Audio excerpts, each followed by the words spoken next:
এই ফিল্ম নিয়ে যখনই আপনারা জানতে পেরেছেন যে মাসুদ হাসান উজ্জ্বল এরকম একটি সিনেমা তৈরি করছেন এই কবিতার উপর, এবং এর পরবর্তীতে যখন আপনারা জানতে পেরেছেন যে আমি এখানে কাস্টে রয়েছি, অফিসিয়াল ঘোষণারও অনেক অনেক আগে আপনারা জেনে গেছিলেন।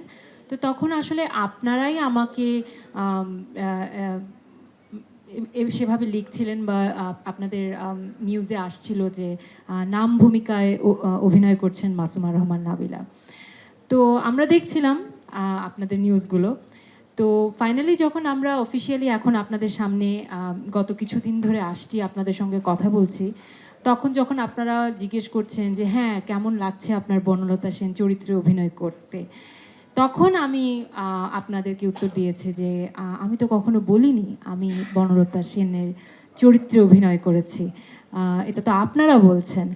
আর বনলতা সেন তিনি কে আমরা কি জানি? আপনি জানেন কে? তো আমরা তো জানি না। তো এই সিনেমাটা তো আসলে শুধু এই সিনেমা কেন, যখন থেকে কবি বনলতা সেন লিখেছেন তখন থেকেই মানুষের মধ্যে এই জল্পনা কল্পনা, এই খোঁজ যে কে এই নারী,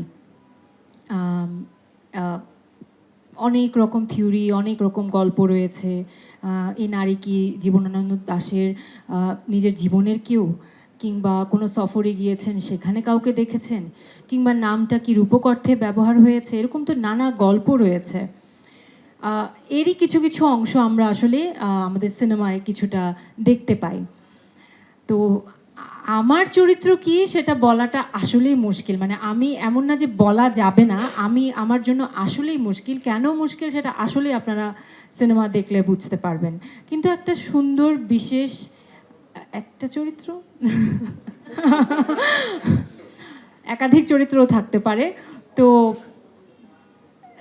সিনেমা হলে দেখে নেবেন যে কি চরিত্র বা কীরকম চরিত্র আমার।